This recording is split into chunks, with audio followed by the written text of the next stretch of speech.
utangiye ubikurikira mu mashusho ni nayo yakomeje kugenda kwirakwira ku mbuga nkoranyambaga cyangwa se navuga ko yongeye guca igikuba kuri izo mbuga nkoranyambaga. Ni nyuma y'uko umunyamakuru Hariyana Veras bizwi neza rwose ko yanga igihugu cy'u Rwanda cyo kimwe na mama 23 mu ruhame yivugiye ko azakora uko ashoboye ngo kugeza igihe Leta Zunze Ubumwe za Amerika zizafatira u Rwanda ibihano ndetse ngo zikanirukana mu buryo bwa burundu umutwe wa mama 23 ku butaka bwa Repubulika Iharanira Demokarasi ya Kongo, ngakanahagarika intambara yo mu burasirazuba bwa Repubulika Iharanira Demokarasi ya Kongo akoresheje ijwi rye afite mu biro bya leta rya Perezida wa Leta Zunze Ubumwe za Amerika White House. Uyu munyamakuru Hariyana Veras ubundi ni umunyamakuru ushinzwe kuvuga ibibazo by'abanyafrika mu biro bya Perezida wa Leta Zunze Ubumwe za Amerika White House, ariko kandi we aho gukoresha uwo mwanya yahisemo kuwukoresha mu kwamagana cyane igihugu cy'u Rwanda ndetse no kurusabira ng'ibihano, ariko nanone ngashyigikira ibirego bya Leta ya Repubulika Iharanira Demokarasi ya Kongo ni mu rwego rwo kugira ngo umutwe wa mama 23 ngo uzatsindwe mu buryo bwa burundu ngo usubizwe iyo waturutse ngewe ubwanjye nazi. Kuri ubu rero tugiye kuba twebwe tugaruka kuri ayo mashusho yagaragaje uwo Perezida Felix Antoine Tshisekedi Tshilombo ahoberana n'umunyamakuru Hariyana Veras mu ruhame bahuza imisaya bakanasomana ku matama. Ni byongeye guca igikuba hirya no hino ku mbuga nkoranyambaga, bamwe bibaza bati ese noneho ni iki kigiye gukurikiraho, abandi nabo mu buryo bwo gutebya bati noneho uyu nguyu nawe aratwara inda si gusa. Ni byinshi bikomeje kugenda bigarukwaho cyane, ariko nanone bigashimangira koko ibyari bimaze iminsi bivugwa ko uyu munyamakuru yahawe ruswa nyinshi n'ubutegetsi bwa Kinshasa. Ibyo kandi bigashimangira n'ubundi ibijyanye n'umubano w'aba bombi, dore ko nk'ubwo ngubwo umwaka ushize yasuye ubutegetsi bwa Kinshasa inshuro ebyiri, ajya mu Burundi inshuro imwe. Ariko kandi nk'umunyamakuru ushyira imbere umwuga w'itangazamakuru kandi wubaha inshingano yahawe n'ubutegetsi bwa Leta Zunze Ubumwe za Amerika, nta na rimwe rwose yigeze agera mu burasirazuba ngo yumve uruhande rw'abaturage baho cyangwa se wenda umutwe wa mama 23.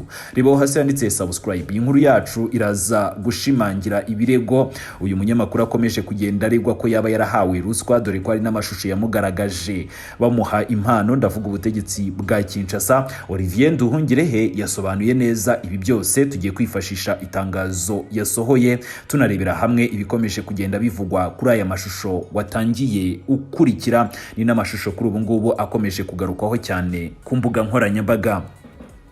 Ni Tshisekedi yagaragaye mu mashusho asuhuzanya, yewe rero ahana imisaya anasomana ku matama n'umunyamakuru Hariyana Veras. Ni umunyamakuru ukunzwe kuvugwaho kubogamira ku ruhande rwa Leta ya Repubulika Iharanira Demokarasi ya Kongo no kwanga cyane mama 23 n'igihugu cy'u Rwanda. N'uyu munsi ku mbuga nkoranyambaga hongeye gushya cyangwa se hongeye gucika igikuba ubwo hakwirakwiraga amashusho yafatiye Washington DC agaragaza Perezida wa Repubulika Iharanira Demokarasi ya Kongo Felix Antoine Tshisekedi Tshilombo asuhuza, yewe rero anahana imisaya akanasomana ku matama na Hariyana Veras mu ruhame. Ibi byabaye ubwo Perezida Tshisekedi yari mu rugendo rw'akazi muri Leta Zunze Ubumwe za Amerika, aho yitabiriye igikorwa cya National Prayer Breakfast kitabiriwe n'abayobozi batandukanye. Nk'uko bigaragara mu mashusho yakwirakwiriye hose, Perezida Tshisekedi abavuye mu cyumba cy'inama. Hariyana Veras wari mu itsinda ry'abanyamakuru afite mikoro ebyiri yanditseho TPA ndetse n'iyanditseho televiziyo y'igihugu ya Repubulika Iharanira Demokarasi ya Kongo RTNC. Baramukanye Perezida ako kanya ahita ava mu murongo w'abandi bayobozi maze aramuhobera amusuhuza amuha imisaya anamusoma ku matama. Ni mu ruhame, ariko nanone ni ugusuhuzanya kwabaye akanya gato. Ni nyuma baganira mu magambo make mbere y'uko Perezida Tshisekedi akomeza gahunda ye. Ibi byahise bikurura impaka zikomeye cyane ku mbuga nkoranyambaga. Abakoresha izo mbuga bamwe babifashe nk'ibidasanzwe gusuhuzanya muri ubwo buryo, abandi babisobanura nk'ikimenyetso cy'umubano wihariye hagati y'uyu munyamakuru n'ubutegetsi bwa Kinshasa. Hari n'abagiye kuri bakavuga ko kubogama mu itangazamakuru kwa Hariyana Veras ku bibazo by'umutekano mu karere koko ngo byaba bifite impamvu. Abandi nabo mu buryo bwo gutebya bati noneho ibigiye gukurikiraho tuzabifatisha amaboko yombi kuko dushobora kumva mu minsi iri imbere ngo nawe uratwite. Abandi nabo bakagenda bavuga byinshi bijyana n'uwo mubano nashaka kwinjiramo cyane. Abanenga uyu Hariyana bavuga ko akunze gushinjwa kubogamira ku ruhande rwa leta ya Repubulika Iharanira Demokarasi ya Kongo, cyane cyane ni mu nkuru zijyanye n'intambara yo mu burasirazuba bwa Repubulika Iharanira Demokarasi ya Kongo, aha kenshi ashinja u Rwanda n'umutwe wa M23 ibirego u Rwanda rumaze igihe kirekire ruhakana.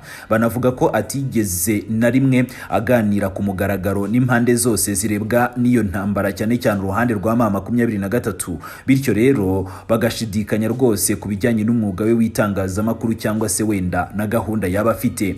Hari kandi n'abifashishije aya mashusho bagaragaza amakuru yagiye avugwa mbere avuga ko uyu munyamakuru yaba yarigeze guhembwa cyangwa se guhabwa impano n'amafaranga menshi cyane n'ubutegetsi bwa Kinshasa. Amakuru ariko nanone yagaragaye mu mashusho gusa niyemezwa n'uyu Hariyana cyangwa se ubutegetsi bwa Kinshasa. Ni nyuma yuko aya mashusho akwirakwiriye, Minisitiri w'Ububanyi n'Amahanga w'igihugu cy'u Rwanda Olivier Nduhungirehe yanditse ku rubuga rwe agira ati professional integrity, aho yashakaga gusobanura ko cyangwa se kwibutsa ko agaciro k'umwuga w'itangazamakuru ko kagakwiriye kubahwa. Hari n'abandi batandukanye ku mbuga nkoranyambaga bagiye bandika ibitekerezo bikakaye bivuga kuri aya mashusho, bavuga ko ashobora kongera imbaraga n'impungenge ku kubogamira mu itangazamakuru k'uyu munyamakuru ni mu gihe kiri imbere.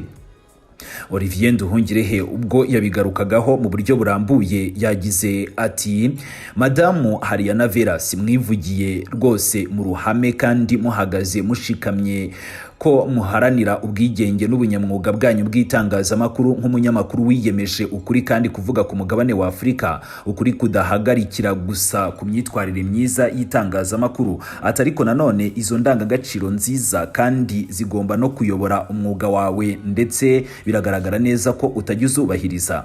Ariko ubunyamwuga bwa nyabwo ntabwo bwemezwa no kuvuga wenyine cyangwa se ukavuga uruhande rumwe, bigaragarira ubundi mu bwiza bw'inkuru zisohoka buri gihe nk'uko akazi gakorwa umunsi ku wundi. Ati nidushyira ku ruhande ingendo nyinshi cyane mukorera i Kinshasa na Bujumbura, impano mwagiye mwakira ku mugaragaro zivuye kuri Perezida Felix Antoine Tshisekedi Chilombo, cyangwa se amafaranga, cyangwa kugaragara mufashe mikoro ya televiziyo ya leta ya Repubulika Iharanira Demokarasi ya Kongo RTNC i Washington, i New York ndetse n'ahandi, mwibanda ku nkuru ahanini zibogamye, mwibanda ku kwibasira igihugu cy'u Rwanda n'umutwe wa M23.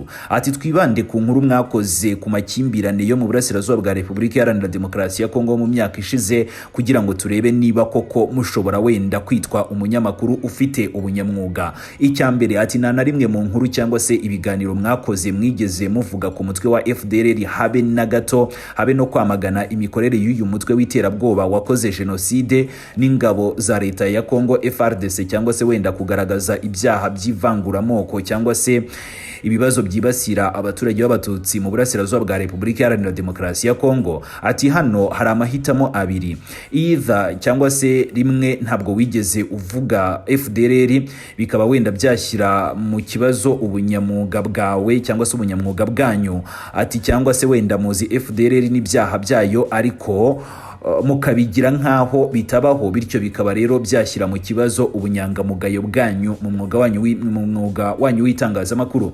Ati cya kabiri ni mu nkuru zanyu zose iteka ryose mwagiye muca ku ruhande cyangwa se mwarebye ku ruhande ku ihohoterwa rikomeje gukorerwa abatutsi b'abanyekongo barimo n'abanyamurenge. Imidugudu yabo iragabwaho ibitero byo mu kirere n'indege z'intambara za FARDC. Ni mu Kwakira 2023 ingo zirenga 300 z'abatutsi b'abanyekongo mu gace kamwe ka Masisi zaratwitswe n'imitwe yitwaje intwaro ishyigikiwe na Kinshasa ifatanyije na FDLR. Abanyamurenge bagizweho ingaruka mu bihe bitandukanye kandi ntabwo turumva mubavugaho. Abanyamurenge bafungiranywe iminembwe n'ingabo z'u Burundi zibabuza kugera ku masoko. Hari kandi abatutsi b'abanyekongo barimo n'abasirikare ba FARDC bishwe bunyamaswa bagatwikwa ari bazima, ndetse hakabaho n'ibikorwa bya kinyamaswa byagiye bibaho mu bihe bitandukanye, ariko ntabwo twigeze twumva mubivugaho. Ibyo byose ntibyigeze bibonwa mu buryo bw'itangazamakuru, namwe ngo mubikoreho inkuru zitandukanye. Ikibazo abatutsi b'abanyekongo ntabwo ari abanyafrika mwagakwiriye kuba muvugira aho ngaho i Washington, cyangwa se wenda ntabwo ari abantu mu buryo bukwiriye nk'uko mwebwe mufata abantu cyangwa se mukwiriye gusobanuramo ibibazo by'abanyafrika. Ati icya gatatu, nk'umugore kandi nk'umunyamakuru wa RTNC, ati mwaracecetse rwose mu kuboza ubwo General Sylvain Ekenge wari umuvugizi w'ingabo za Kongo yasebeje abagore b'abatutsi b'abanyekongo kuri RTNC byitwa ko ufashe mikoro yabo aburira abagabo b'abanyekongo kutabashaka ngo ni babi. Ntabwo mwigeze mwamagana ayo magambo ateye isoni kuri televiziyo y'igihugu, ahubwo mwaje kugaragara mufashe mikoro ya RTNC muri White House nkaho mwari mushyigikiye rwose ku mugaragaro imvugo y'urwango ya televiziyo ya leta ya Repubulika Iharanira Demokarasi ya Kongo. Icya kane, ko mwagiranye ibiganiro bibiri na Perezida Felix Antoine Tshisekedi Chilombo, nk'ikiganiro kimwe Perezida w'u Burundi nawe mwagiranye, ndavuga Evariste Ndayishimiye. Kuki nk'umunyamakuru w'umwuga mutigeze mubaza ku magambo yabo yo gutera ibisasu i Kigali ndetse no guhirika ubutegetsi bw'igihugu cy'u Rwanda, amagambo yagiye akwirakwira cyane ku mbuga nkoranyambaga? Ese ntabwo mwumvise cyangwa se wenda ngo mubone ko atari ngombwa kuyavugaho?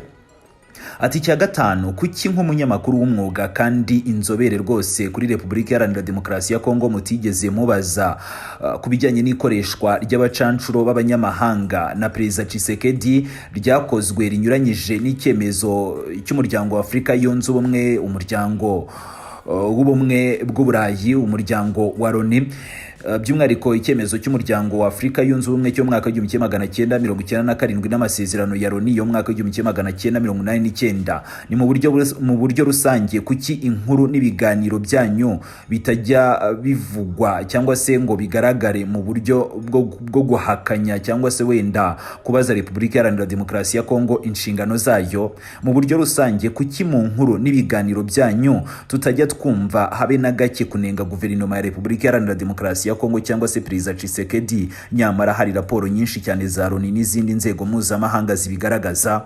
Ati niba itangazamakuru ribogamye rityo rikorwa uruhande rumwe gusa, rishobora rero kwitwa ubunyamwuga bw'umunyamakuru wiyemeje ukuri n'imyitwarire myiza? Biradusaba kongera gusobanura neza icyo itangazamakuru ari cyo. Nguwo rero Olivier Nduhungirehe. Ese mwebwe ibijyanye n'ayo mashusho, imyitwarire y'uyu munyamakuru cyangwa se ibi birego Olivier Nduhungirehe bigera kuri 5 byose yamureze, murabivugaho iki? Muragenda mudusigira ibitekerezo byanyu aho hasi.